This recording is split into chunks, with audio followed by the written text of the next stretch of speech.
ಬೇಡ ವಿಶ್ವ ಬೇಡ. ನರೇನ್ ಸಾಹೇಬ್ರೆ ನೀವಾದ್ರೂ ಹೇಳಿ, ಗುಂಡಾರ್ಸ್ಬಿಡ್ತಾನೆ, ಬಿಡ್ತಾನೆ. ವಿಶ್ವ ವಿಶ್ವ ಕೆಳಗೆ ಹಾಕ್ಬಿಡು ಗನ್ನ. ಬೇಡ, ಇವರೆಲ್ಲ ನಿನ್ನ ಸೇರಿ ಮತ್ತೆ ಸಿಕ್ಕ ಹಾಕಿಸ್ತಾ ಇದ್ದಾರೆ. ಕೆಳಗೆ ಹಾಕದನ್ನ. ಇಲ್ಲ, ನಾನು ಯಾರನ್ನೂ ಉಳಿಸೋದಿಲ್ಲ.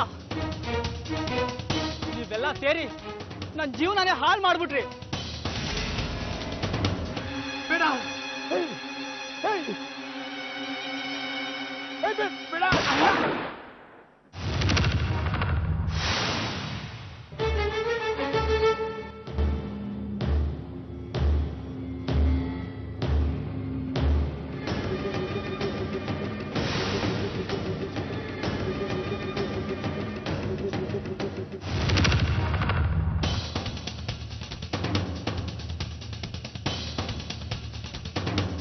ಓಡ್ಬೇಡ, ನಿಂತ್ಕೋ.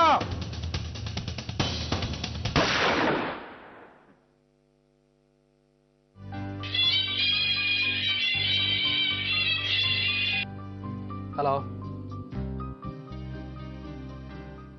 ಏನು ನಾಣಿ ಮೇಲೆ ಹಲ್ಲೆ ಆಗಿದ್ಯಾ? ಎಲ್ಲಿ, ಯಾವಾಗ?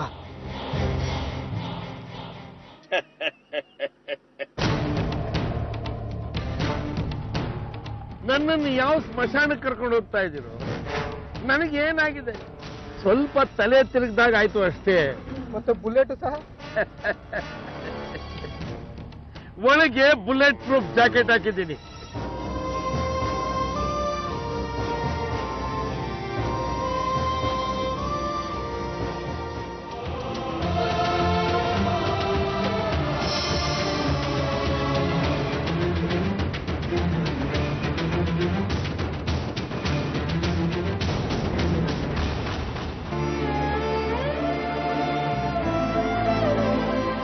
ಎಲೆಕ್ಷನ್ ಮುಂದೆ ಇಟ್ಕೊಂಡು ನಿನಗೆ ಯಾಕೆ ದುರ್ಬುದ್ಧಿ ಬಂತು ಅಂತ ಪೊಲೀಸ್ ಸ್ಟೇಷನ್ ಮುಂದೆ ಗುಂಡಿನ ದಾಳಿ ಅಂತಂದ್ರೆ ನಾಳೆ ಎಲ್ಲ ಪೇಪರ್ನಲ್ಲೂ ಹೆಡ್ಲೈನ್ಸ್ ಅಲ್ಲಿ ಬರುತ್ತೆ.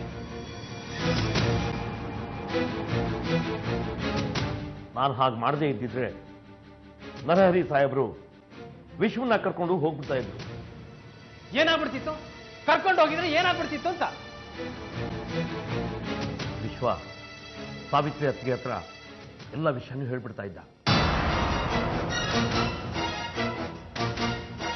ನೋಡಿದ್ಯಾ, ನೀನ್ ಹಾಕಿದ ಗಂಟು ನಿನ್ನ ಕುತ್ತಿಗೆಗೆ ಹ್ಯಾಕ್ ಸಿಕ್ಕಾಕೋತು ಅಂತ. ಎಲೆಕ್ಷನ್ ಮುಗಿಲಿ, ಆಮೇಲೆ ನಿನ್ನ ವಿಚಾರಿಸ್ಕೋತೀನಿ.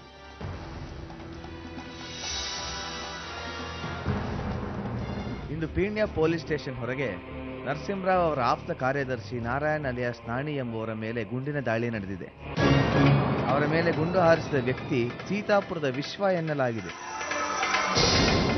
ವಿಶ್ವನ ದಾಳಿಗೆ ಉತ್ತರವಾಗಿ ಪೊಲೀಸರು ಹಾರಿಸಿದ ಗುಂಡು ವಿಶ್ವನಿಗೆ ತಗುಲಿದ್ದರೂ ಆತ ತಪ್ಪಿಸಿಕೊಳ್ಳಲು ಯಶಸ್ವಿಯಾಗಿದ್ದಾನೆ. ಪೊಲೀಸರು ಈಗ ಆತನ ಹುಡುಕಾಟದಲ್ಲಿ ತೊಡಗಿದ್ದಾರೆ. ರಾಮಣ್ಣ, ರಾಮಣ್ಣ, ಏನಪ್ಪ? ನೋಡು, ಮನೇಲಿರೋ ಎಲ್ರಿಗೂ ಹೇಳು, ಯಾರು ಇವತ್ತು ಟಿವಿ ಆನ್ ಮಾಡಬಾರ್ದು ಅಂತ. ಹೋಗು ಹೋಗು. ಒಂದು ಕೋಳಿ ಹೊಡೆದೆ ಅಂತ ಎಗರಾಡಬೇಡತ್ತೆ. ಈಗ ಇಡೀ ಊರೇ ಹೊತ್ಕೊಂಡು ಉರಿತಾ ಇದೆ. ಆರ್ಸಕ್ಕಾಗತ್ತಾ ನಿನ್ ಕೈಲಿ? ಇದೆಲ್ಲ ಆಗಿದ್ದು ನಿನ್ನ ಆಪ್ತ ಸಹಾಯಕ ನಾಣಿಯ ವೀರ ಪ್ರತಾಪದಿಂದ. ಇಲ್ಲ ನರಸಿಂಹ, ನನ್ಗೇನೂ ಗೊತ್ತಿಲ್ಲ. ನನಗೂ ಏನು ಗೊತ್ತಿಲ್ಲ. ಎಲೆಕ್ಷನ್ ಬೇರೆ ಹತ್ರ ಬರ್ತಾ ಇದೆ. ನೀವಿಬ್ರು ಸೇರಿ ಚಪ್ಪಾಟ ಆಡಿ ನನ್ನ ತಲೆ ಕಟ್ತಿದ್ದೀರಾ. ಇದೆಲ್ಲ ಬೇಕಿತ್ತಾತೆ ನಿಮಗೆ? ಇದೆಲ್ಲ ಹೀಗಾಗತ್ತೆ ಅಂತ ನನಗೆ ಗೊತ್ತಿತ್ತಾ? ಇದೇನಾದ್ರೂ ನನ್ನ ರಾಜಕೀಯ ಜೀವನದ ಮೇಲೆ ಪರಿಣಾಮ ಬೀರಬೇಕು. ಆಗ ನೋಡ್ಕೋತೀನಿ ಒಬ್ಬೊಬ್ಬರನ್ನು.